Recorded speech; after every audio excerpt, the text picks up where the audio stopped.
Hola a todos, les habla Marco Reyes. Hoy vamos a estudiar el sistema coordenado cilíndrico.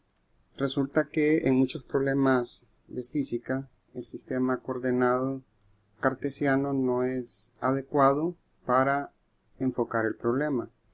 Cuando tenemos geometrías cilíndricas en problemas físicos es mejor utilizar el sistema coordenado cilíndrico.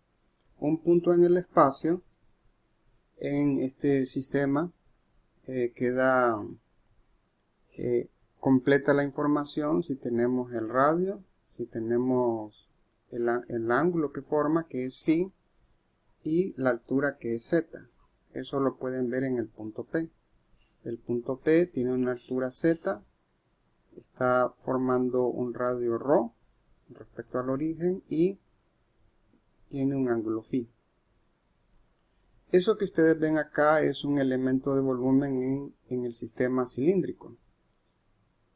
Esta longitud vertical es de dz, es un pequeño cambio a lo largo del eje z. De ρ es un cambio a lo largo del radio. Y de phi, aquí lo pueden ver ustedes, este ángulo que está subtendido acá es de phi. ¿Cuánto mide esta longitud de arco? Pues es el radio, que es ρ, por el ángulo subtendido, que es de phi. Bien, entonces, de esta figura, ustedes pueden calcular fácilmente el diferencial de volumen, multiplicando el producto de los tres lados. ¿Cuál sería el diferencial de volumen? Sería ρ de phi, de ρ de z. En cuanto al área que forma cada una de las caras de ese elemento de volumen, esta cara que ustedes ven, la cara frontal, esa cara tiene un radio constante, y como tiene un radio constante, a eso le vamos a llamar dA ρ. Si nosotros queremos calcular, por ejemplo, el flujo sobre una cara, en donde el radio es constante, entonces el diferencial de área sería el producto de ρ de phi, esto de acá, ρ de phi, por la altura, que es de dz. La cara superior, todos los puntos de la cara superior, el z es constante. Entonces, a esa área de la cara superior se le llama dAz. Y sería el producto de ρ de phi por dρ. La cara lateral, todos los puntos de la cara lateral tienen el mismo ángulo phi. Entonces, el vector área sería dA phi, o sea, en la dirección en la que phi está creciendo. Tienen el producto de dρ de dz. Simplemente hacen el producto de las dos de los dos lados que forman la cara y así obtienen el diferencial respectivo. Resumiendo lo que acabamos de visualizar, tenemos lo siguiente: el diferencial de volumen, o sea, el volumen de ese elemento que les mostré hace un instante, es ρ de dρ de phi de dz. Así encuentran o definen el diferencial de volumen en coordenadas cilíndricas. Los diferenciales de área en cada una de las caras. Recuerden, cuando el radio es constante, entonces le llamamos dA ρ. Esto lo van a usar siempre y cuando el radio en esa cara permanece constante. Y si recuerdan la figura, es el producto de ρ por d de phi de dz. Si z permanece constante, el producto de los dos lados es igual a ρ de phi de dρ. Y si phi es constante, es d de ρ, d de z. De esa manera van a trabajar con los diferenciales de área. Tienen que tener claro qué es lo que permanece constante en el área de estudio.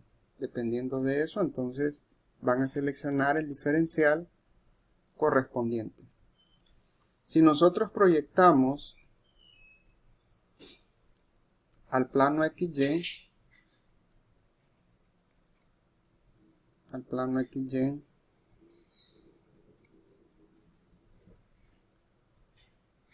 en coordenadas cilíndricas, vamos a tener esto. Este de acá, desde el origen hasta donde llega el cilindro, es el radio, es ρ. El ángulo que está formando con el eje X positivo, el eje polar, es φ. Miren que este vector que he dibujado acá va a lo largo de ρ. Entonces vamos a definir ρ unitario, es un vector radial que sale hacia afuera, ¿sí? Y tangente a este vector tenemos φ unitario. Ambos son unitarios, miden 1, entre ellos hay 90 grados, ¿sí? Bien, si nosotros trasladamos estos dos vectores, el vector φ que es tangente y el vector ρ que es radial, al origen del sistema cartesiano, vamos a tener lo siguiente. Aquí tienen ρ unitario, este está formando un ángulo φ. Miren, claramente de la figura, ρ unitario está formando el ángulo φ. Eso significa que φ unitario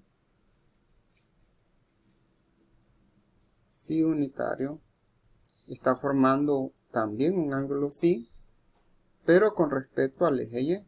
¿Cómo sabemos eso? Porque recuerden que entre ρ y φ hay 90 grados. Entonces si yo traslado φ con respecto al eje X 30 grados, el otro vector va a trasladarse 30 grados con respecto a Y. Ahora las componentes de estos vectores, recuerden que miden 1 cada uno de ellos. Entonces tenemos 1 coseno de φ, y este de acá, esta componente, es 1 seno de φ. Así que el vector ρ unitario es coseno de φ, X unitario, más seno de φ, Y unitario. Si hacemos una descomposición similar para el otro vector, entonces pueden ver de que la flecha apunta hacia la izquierda, esto es menos seno de φ, y esto de acá es coseno de φ. El vector φ unitario entonces sería menos seno de φ, X unitario, más coseno de φ, Y unitario. En cambio z unitario no depende del ángulo, estos dos sí. Eso significa que si el ángulo cambia, cada uno de estos vectores va a cambiar en cuanto a la dirección. Pero en la magnitud no, en todo momento o en todo ángulo, mejor dicho, estos vectores miden 1, son vectores unitarios, pero no son constantes. Eso es algo muy importante que lo recuerden, no son vectores constantes. Al variar el ángulo, sus componentes cambian. Bueno, de hecho, podemos calcular la derivada de ρ unitario con respecto al ángulo, porque depende del ángulo. Si derivamos, la derivada del coseno es menos seno, la derivada del seno es coseno,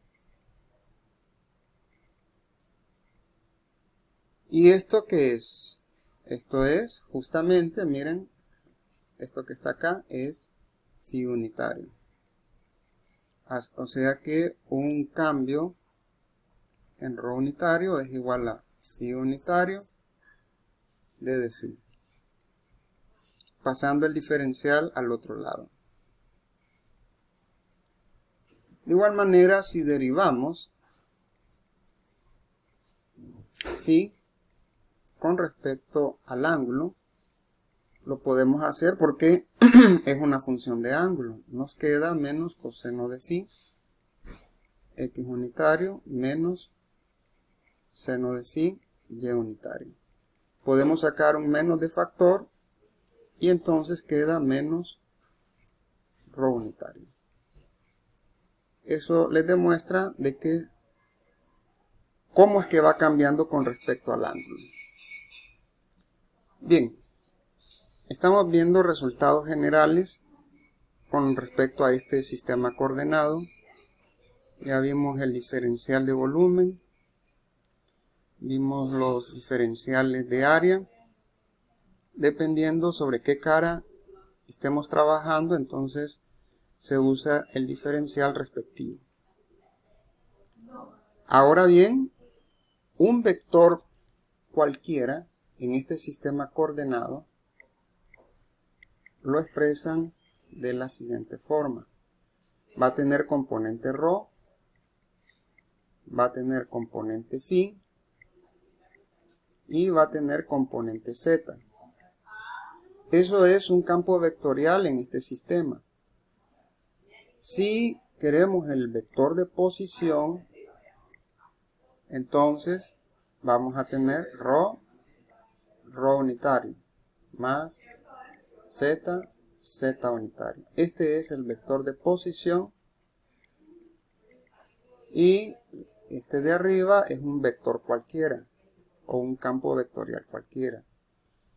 Si nosotros queremos DDR, es muy importante saber DDR, pero recuerden que ρ unitario no es un vector constante, entonces al tomar el diferencial tendríamos que usar la regla del producto.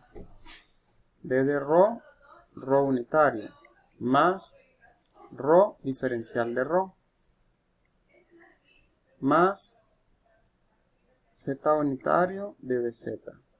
Recuerden que z unitario sí es constante, pero el diferencial de ρ aquí lo tienen abajo, entonces DDR sería D de ρ unitario más ρ de phi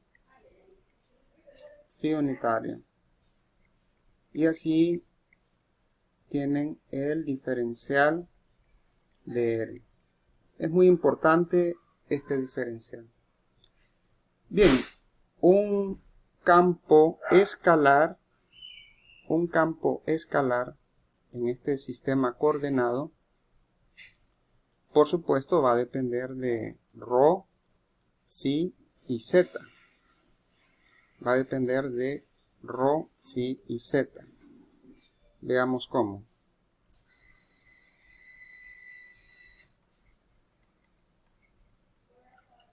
Ρ, phi y z. Si nosotros queremos obtener nabla para este sistema coordenado, recordemos que el diferencial de u, de cálculo de varias variables, se calcula así.